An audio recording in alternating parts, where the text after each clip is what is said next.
Gente, bom dia. Da mesma forma que nós estamos no projeto Comunidade Fix Canudos, estamos aqui no projeto Cuidar a Cabanagem. Que satisfação!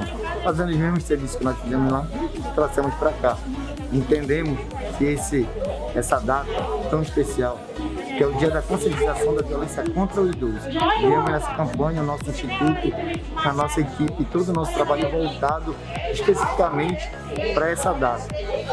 Isso, nós temos que fazer todos os dias, ter o cuidado e esse olhar diferenciado para o nosso idoso. Mas como nós estamos nessa semana fortalecendo essa campanha, vimos aqui na Cabanagem, com eles também que são nossos idosos.